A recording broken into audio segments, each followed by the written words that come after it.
Good morning, everyone. Lorraine here, and welcome to part 2 of the top 25 things that I have learned by the age of 60.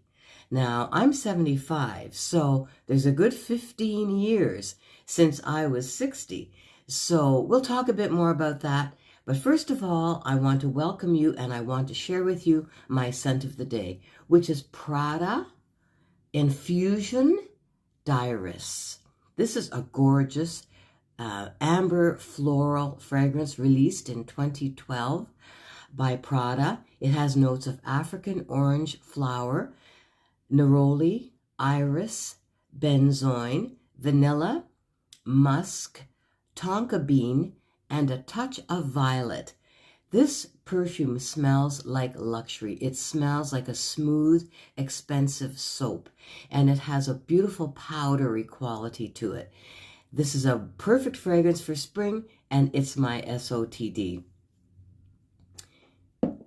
You know, I never know whether to just go ahead and put on my makeup when I'm sharing with you things like this, because I feel like I might as well be doing something as just sitting there giving you a lecture, because this is not a lecture at all. This is a sharing, because in terms of what we've learned by the age of 60, it would depend on our own personal experiences, what lessons we take away from that. Now, as I mentioned, of course, I'm 15 years beyond 60. So obviously our learning and our lessons taken from life do not stop when we turn 60. We don't all of a sudden say, well, now I know it all, because we do continue to learn as we go on. In part 1 of this video of 25 top things that I have learned, I think that we stopped at the point where we were talking about grooming being a good sign of good mental health. That in terms of keeping ourselves clean and healthy and active and keeping our fingernails cut and our hair clean and combed, this type of thing. But that also refers to our environment, to the place where we live. It's a good idea to make your bed every single day, even if nobody is going to see your bedroom. But the fact is, there's some kind of some kind of a control in that little action to start the day with your bed made, so that when it comes to the end of the day, you'll have a nice fresh bed to jump into.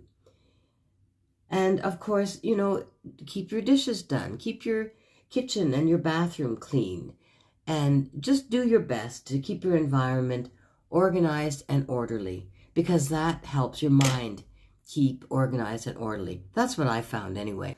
The next item on my list is, I have learned that balance and moderation go a long way to just giving some structure to the day and having some balance. And what I used to do and still do, but especially when I was still working, is a little bit of work, a little bit of play, and a little bit of rest. Now, the rest is easy. It's all about getting enough sleep. We all know how very important it is to get enough sleep. But I do think that in North America, especially among young people, and certainly with myself, I've spent years getting not enough sleep because we're busy, right? We've got families to raise, we've got laundry to do, groceries to buy. There was just a never-ending string of chores to do. I mean, I remember there was years, especially when my children were young, when I was doing laundry every single day. And I think we've probably all been through that. But just even when I was working, though, I would try to make some time to either, have a little phone call, a little chat with a friend on the phone,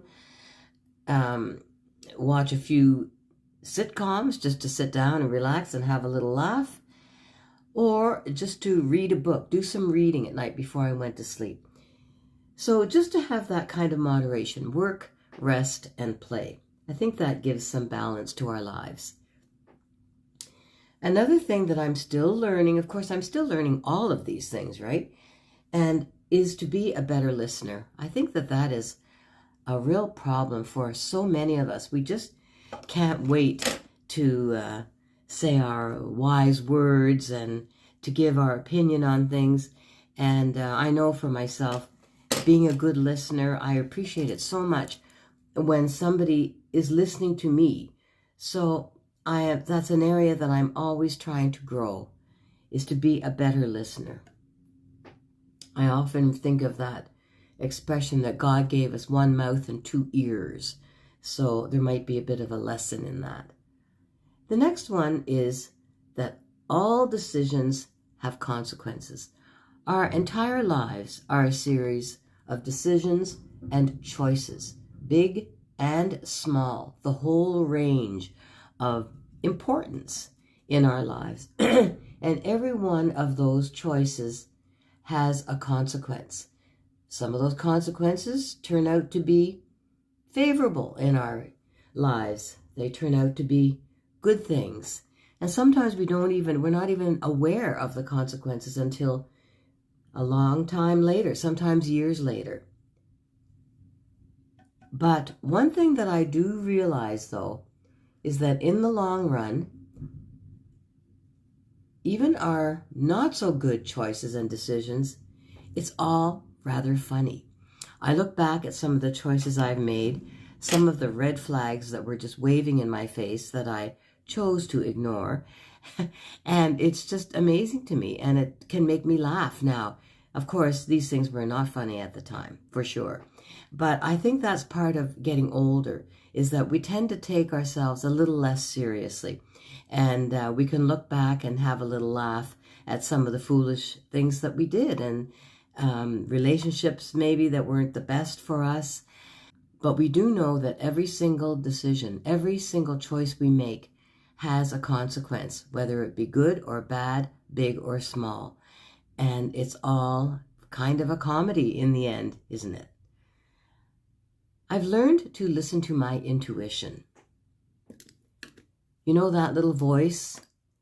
And I think there were times when I did not listen to my intuition, and it was not a good thing. But more and more, I've learned to respect that little voice inside that says, this is not the best thing for you, Lorraine. This is not the best place. This is not the best purchase. This is not the best place to go. This is not the best person to hang around with. So whenever that little voice is speaking, I think it behooves us to listen. And that's something that that's an area that we can grow in as we get older. I've also learned that gratitude is the key to happiness. You know, our society, marketing and advertising and TV and radio and all those little pop-ups when we're on our laptop, they all are giving us the message that we are lacking, that we need something to make us happy, that, you know, we might think we're happy, but we really need something else. We need to buy something else. We need to take a trip, or we need to do something that will finally make us happy. Well, I'm here to tell you that that is a lie. I have learned that being grateful for everything I have, for all the comforts of my life, for all the wonderful friendships I have, and my family, and all the small things that I'm able to do. And even if I have health issues or mobility issues, there are still things that I can do and enjoy. So I do think that being grateful, just turning our mind to what we do have and what is working for us in our lives, I think that's a much healthier way to live. I remember at one time years ago when my kids were fairly young and I was a single parent. And even though I had a good job and a fairly reasonable salary, I didn't have a lot of extra money for treats. And at that time, I remember McDonald's in the summertime would have a sale on ice cream cones. And they would be, I think, a 25-cent cone. So when this was on, I would go with the children and we'd have this 25-cent cone. And it was such a treat, and the kids, we still talk about that. It was just one of those memories that we have that we appreciated so much that we could have this little bit of ice cream that wasn't a usual part of our lifestyle. So again, being gratitude for all the small things, I think that's a much healthier attitude, and it gives us more happiness.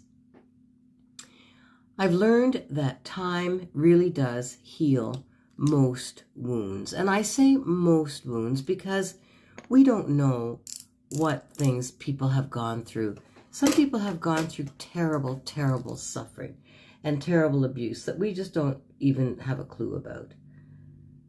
But in general, broken hearts and broken relationships, most of these things, most of these losses, family that we've lost through estrangement or through death, friends that we've lost, there is recovery from those painful things with the passage of time. I always look at it as if my heart has some scars on it, that I'm healed, but I don't forget, and I don't forget those painful times. And I try to take out of those times the good parts, because there are always good parts. The next on my list is that I am absolutely and totally responsible for my own life.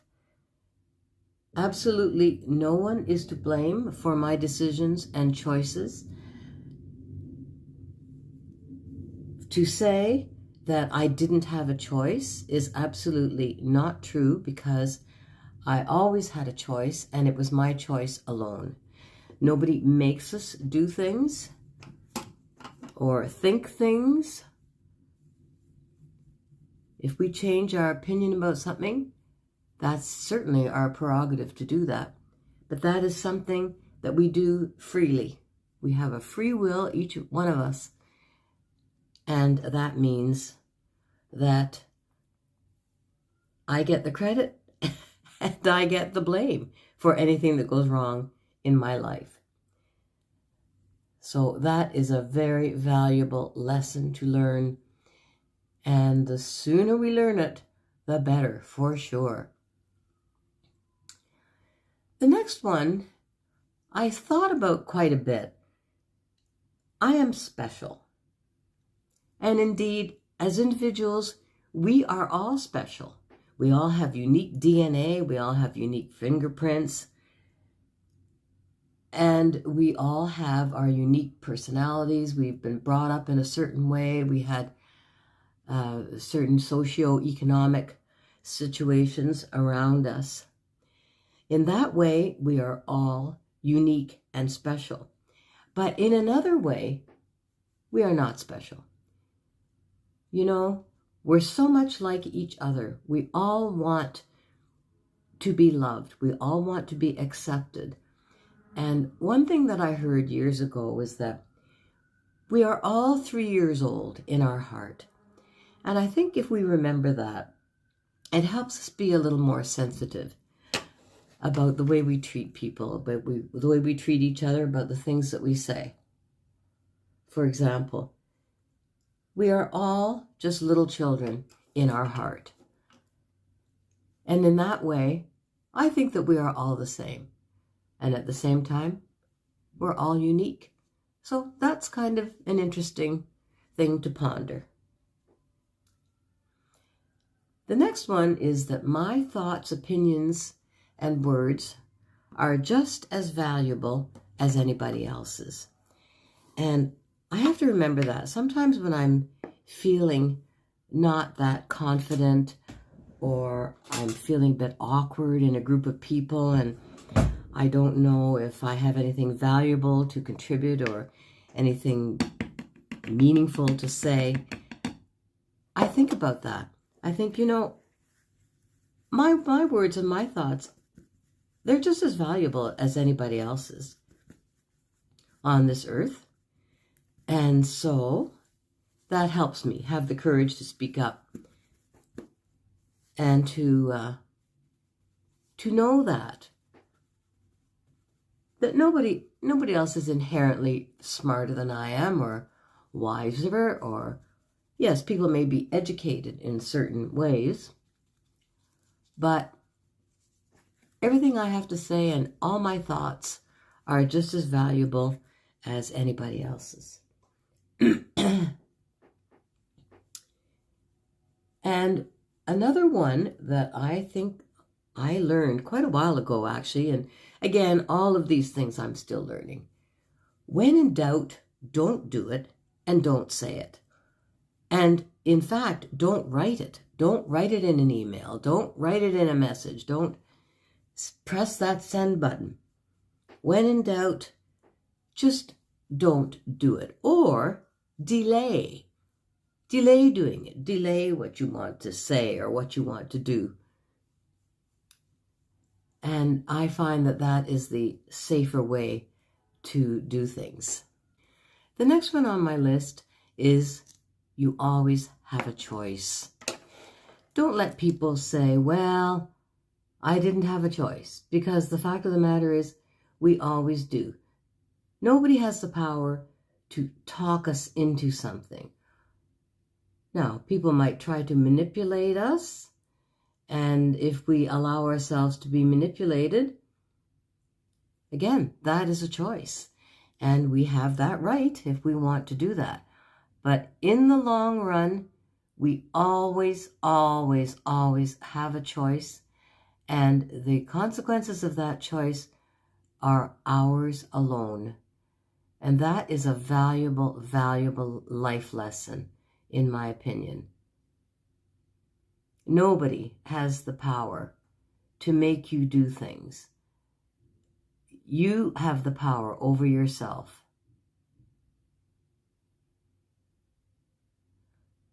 Now, I am going to come back with one final thing that I have learned in my 75 years. So I will be back in a moment after I do my hair. And the final one on my list is you are enough and you have enough. And this, I think, encompasses all of those things that I've learned up to age 75. I am enough. You know, if I don't have to prove anything to anybody. I don't have to accomplish anything big. I don't have to achieve anything. I don't have to give in to any pressures that are put on me. At this point in my life, I am enough. And there's a great freedom in that. And the same with I have enough. I don't have a lot, but I don't have a little either. And I have everything that I could possibly need. Do I have everything that I want? The fact is, I don't want very much. I find that my desire for material things, it gets less and less the older I get. I am just so pleased with how my life is today. And in so many ways, despite some of the limitations of old age, this is the best time in my life. So I hope that you've enjoyed this part 2 and all these things that I have learned up till now. And I'm sure that you have things that you've learned too that are based on your own personal experiences. And I would love to hear them in the comments. Please consider subscribing, and I thank you again for spending some time with me today. Bye-bye for now.